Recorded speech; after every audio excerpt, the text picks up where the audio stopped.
अंगं हरेः पुलकभूषणमाश्रयन्ति भृङ्गाङ्गनेव मुकुलाभरणं तमालम् अङ्गीकृता अखिलविभूतिर्पाङ्गलीला माङ्गल्यदास्तु मम मङ्गलदेवतायाः मुग्धा मुहुर्विदधति वदने मुरारेः प्रेमत्रपाप्रणिहितानि गतागतानि मालादृशोर्मधुकरीव महोत्पलेया सा मे श्रियं दिशतु सागरसम्भवायाः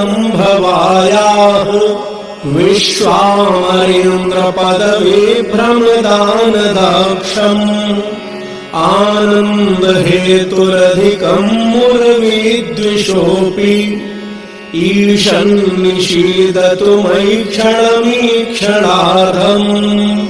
इन्दीवरोदरसहोदरमिन्दिरायाः आमीलिताक्षमधिगम्य मुदा मुकुन्दम् आनन्दकन्दमनिमेषमनङ्गतन्त्रम् आकेकरस्थितिकनीनिकपक्ष्मनेत्रम् भूत्यै भवेन्मम भुजङ्गशयाङ्गनायाः बाह्वान्तरे मूर्जितः श्रुतकौस्तुभेया हारावलीव हरिनीलमयी विभाति कामप्रदा भगवतोऽपि कटाक्षमाला कल्याणमावहतु मे कमलालयायाः कालाम्बुदालिललितोरसिकैटभारेर्धाराधरे स्फुरति आतडिदङ्गनेव मातुः समस्तजगतां महनीयमूर्तिर्भद्राणि मे दिशतु भार्गवनन्दनाया प्राप्तं पदं प्रथमतः खलु यत्प्रभावात् माङ्गल्यभाजिमधुमाथिनि मन्मथेन मय्यापतेत तदिह मन्थरमीक्षणार्ध मन्दालसञ्चमकरालय कन्यकायाः दद्याद्दयानुपवनो द्रविणाम्बुधाराम् अस्मिन् किञ्चन विहङ्गशिशौ विषण्णे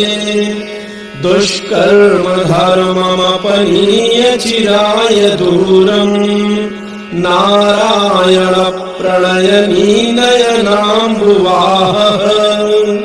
इष्टाविशिष्टमतयोऽपि ययादयाद दृष्ट्या त्रिविष्टपपदं सुलभं लभन्ते दृष्टिः प्रहृष्टकमलोदरदीप्तिरिष्टाम् पुष्टिं कृषिष्ट मम पुष्करविष्टरायाः गीर्देवतेति गरुडध्वज सुन्दरीति शाकम्भरीति शशिशेखरवल्लभेति सृष्टिस्थितिप्रलयकेलिषु संस्थितायै तस्यै नमस्त्रिभुवनैकगुरुस्तरुण्यै श्रुत्यै नमोऽस्तु शुभकर्मफलप्रसूत्यै रत्यै नमोऽस्तु रमणीयगुणार्णवायै शक्त्यै नमोऽस्तु शतपत्रनिकेतनायै पुष्ट्यै नमोऽस्तु पुरुषोत्तमवल्लभायै नमोऽस्तु नालीकनिभाननायै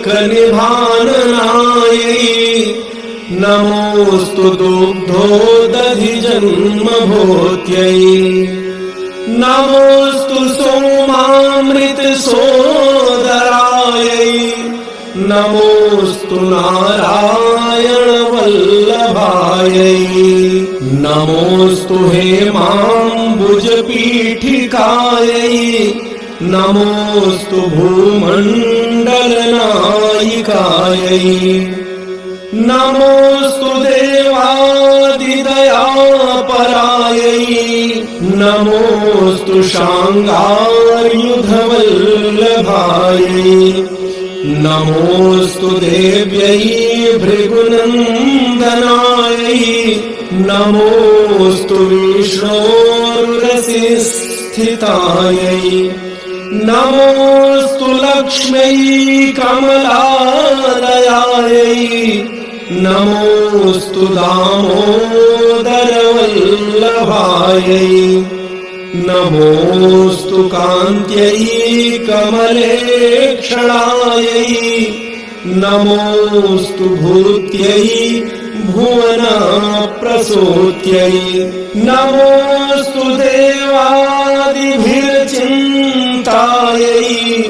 नमोऽस्तु नन्दात्मजवल्लभायै सम्पत्कराणि सकलेन्द्रियनन्दनानि साम्राज्यदानविभवानि सरोरुहाक्षि त्वदवन्दनानि दुरिताहरणोद्यतानि मामेव मातर्निशम् कलयन्तु मान्ये यत्कटाक्षसमुपासनाविधिसेवकस्य सकलार्थसम्पदः सन्तनोति वचनाङ्गमानसैस्त्वां मुरारि हृदयेश्वरीं भजे सरसिजनिलये सरोजहस्ते धवलतमांशुगन्धमाल्यशोभे भगवति हरिवल्लभे मनोज्ञे त्रिभुवनभूतिकरि प्रसीद मह्यम्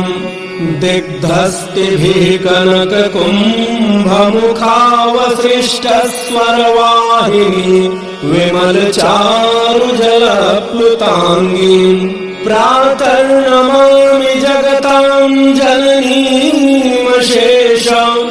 लोकाधिनाथ गृहिणीम् अमृताधिपुत्रीम् कमले कमलाक्षवल्लभे तं करुणापूरतरङ्गितैरपाङ्गैः अवलोकय माम किञ्चनानाम् प्रथमं पात्रं कृत्रिमं दयायाः स्तुवन्ति ये स्तुतिभिर्भूमिरन्वहम् त्रयीमयीं त्रिभुवनमातरं रमान् गुणाधिका गुरुतर भाग्यभागिनो भवन्ति ते भुवि बुधभाविताशया सुवर्णधारा स्तोत्रम् यच्छङ्कराचार्यनिर्मितम् त्रिसन्ध्यं यः पठेन्नित्यम् स कुबेरसमो भवेत् इति श्रीमच्छङ्कराचार्यविरचितम् कनकधारास्तोत्रम् सम्पूर्णम्।